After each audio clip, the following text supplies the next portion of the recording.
Okay, so as I said in the previous video, I was going to do some soft locks on my locks. These are my natural locks.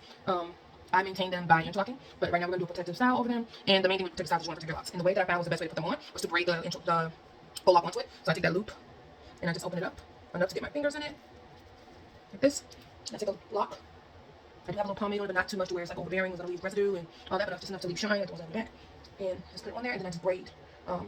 Some of them I braid to cover the lock, some of them I just braid it until I feel like it was secure. I'm using 2 ends of the full lock and my lock as a third strand, and I'm literally just intertwining the lock in the middle. So I'm going to put the lock between and bring it around.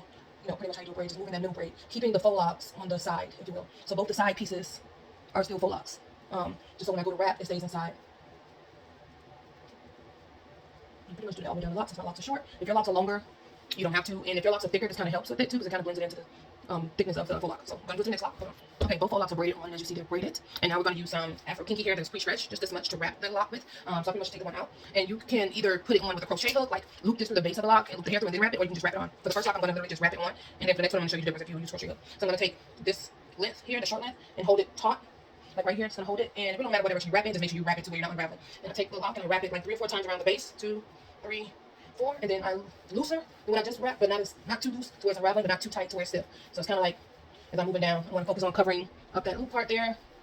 And these locks do have curls on the end, so it gives it like a bohemian type look. If that's what you're going for. It's only on the end too. I really like all that loose hair in between the braid or the lock. And I just kind of go down until, and I don't tie it or anything, because with this African hair, when it wraps against itself, it stays. I have never had it unravel. The only hair I've had unravel if it wasn't African hair was another type like water wave or something like that. But like a Cuban twist or African hair pretty much stayed. This is how the lock looks. You can move it, you can shake it, flip it, and I pretty much just take it and tuck it back here into my little ponytail I have for my locks that are finished. Now for the next lock, I already done attached it. It's not going nowhere. It's attached. Same piece of hair. Except this time I'm going to show you another method you want to use. Now for me, there's enough space here to do it, but you don't want to really cause too much tension and damage, so it's up to you. For me, just that it works quicker without this. I take it, I make sure the hook is open, I slide it through, take the hair, loop it on there, see if it's looped, close the latch, pull it through. Now I put it through halfway just enough to where I can pull one side of the hair. You don't want to pull both through because then you'll lose it. At least I was. And the same thing, you have a little piece of hair here, hold the full lock and then loose hair, and just wrap. 1, 2, 3. Now this one, I can just do like 3 because again, it's been crocheted in, so it's not going to go anywhere. And I just wrap down,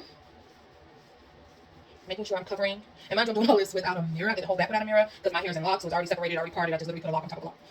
Each natural lock is a full lock, and or soft lock or whatever. Same method. And I like those little ripples in it. If you want it to be like perfect, soft, you can go ahead and do that. I'm not doing it 6 all day, and honestly, I feel like this just gives it a little more texture, a little more character. And I just wrap it. Sometimes if you've got those little strands, I wrap it up a lot just to get those out of the way.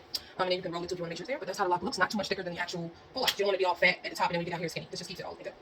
And that's how I do my soft locks, my locks. Now that's what I'm saying. It's a little bit of tension here for me. Not too much. After like a day or two, it's gonna loosen. But this one doesn't have as much tension as this one. You know what I'm saying? And with this one being on the end, I don't want to pop the little piece of edges I do leave them out right here. But you know, so it's not hurting, but just that just don't look good to me. Not a big deal. It's not hurting, as I said, but I don't want to see that. And if I was doing it on a client, I wouldn't want to see that on a client. But just show y'all the difference.